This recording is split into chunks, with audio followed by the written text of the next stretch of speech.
All right, if you're getting ready for the CTET exam, listen up. This is one topic you have got to know inside and out. We're diving deep into teaching learning materials, or TLM, and trust me, this is a super high-scoring area that can give you a major advantage. So let's get right into it. Okay, first things first. I want you to take this sentence and just burn it into your memory. Seriously, this isn't just a nice quote, it's the master key that will unlock pretty much every question the CTET throws at you on this subject. If you can truly wrap your head around this one idea, you're already halfway there. So, here's our game plan. We're going to start with the one big rule you need to know. Then, we'll talk about how to think beyond the textbook. After that, we are finally going to clear up the confusion between authentic and real materials.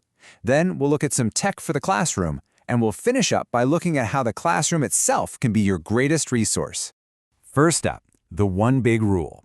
You know, before we get into all the details, we have to make sure our foundation is rock solid. You've got to start here.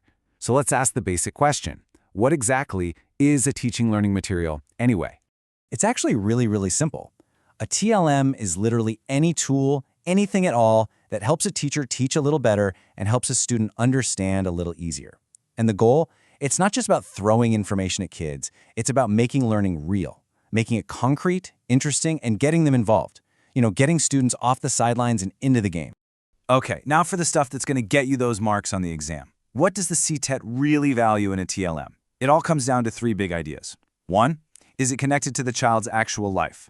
2, is it cheap or, easy to get a hold of? And 3, this one's huge, is it safe for kids to use? Just remember this, a simple leaf a student found on the playground is always a better answer on the exam than some fancy expensive model that you had to import.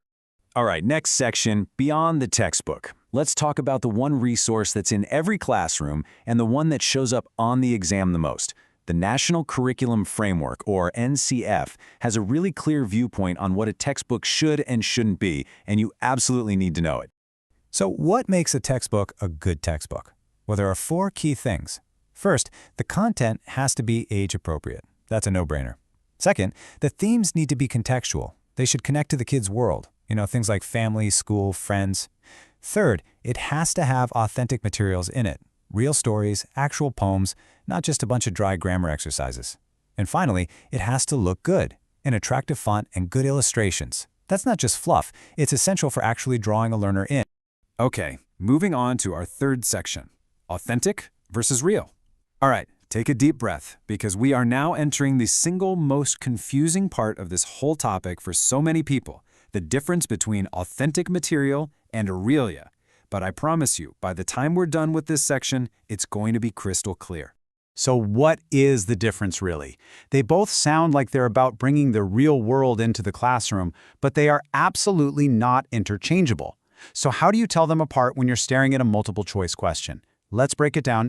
Here it is. This is the whole secret. Authentic material was not created for teaching. It has a different day job out in the real world. Realia, on the other hand, are just real-life physical objects. The key thing to ask yourself is, what was the original purpose? If it was made for something other than a lesson, it's authentic. If it's just a real thing you're using to teach a word, that's Realia. Let's make this super concrete with some examples. A newspaper article? Well, that was written to report the news, not to teach past tense. A restaurant menu? It was designed to help you order food, not to be a vocabulist. A railway timetable? A cartoon, a podcast, a travel brochure.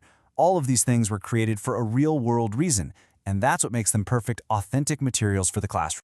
And now for Realia. Honestly, this is as simple and direct as it gets. You want to teach the word apple? You bring a real apple into the class. You want to teach the word spoon? You hold up a real spoon.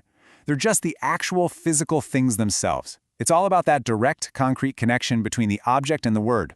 So simple, right? But incredibly powerful. Okay, let's jump to our fourth section, tech in the classroom. We've talked about books and real-world objects, but let's shift gears and get digital. Multimedia is a huge part of teaching now, and these tools can be some of the most powerful TLMs in your entire toolkit. We can basically break these down into 3 main categories. First, you've got your audio aids, things like a podcast or the radio. These are obviously perfect for developing listening and speaking skills. Then you have the classic visual aids, Charts, maps, flashcards. Great tools for building vocabulary, especially for visual learners. And then you have the big guns, audio-visual. Things like YouTube videos or movies that use both sight and sound to create a really rich, complete learning experience. And for our final section, using every resource. Now we're going to zoom way, way out. We've talked about books and objects and technology.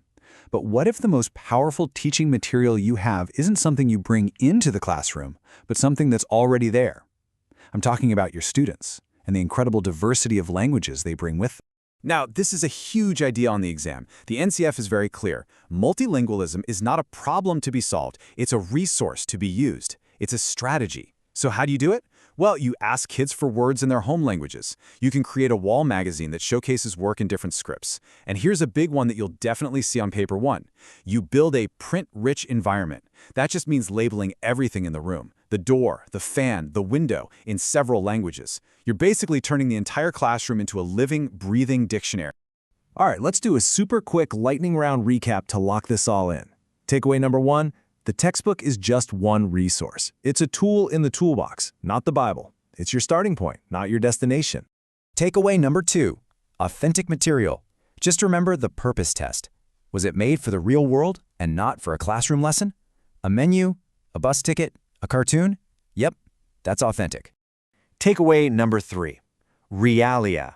Please don't overthink this one. Realia just means real objects. A literal apple, a physical key. It's tangible, it's direct, that's it. And takeaway number 4, your classroom itself is a resource. Creating a print-rich environment, one that's full of words and labels in lots of different languages, is one of the most powerful things you can do for language learning.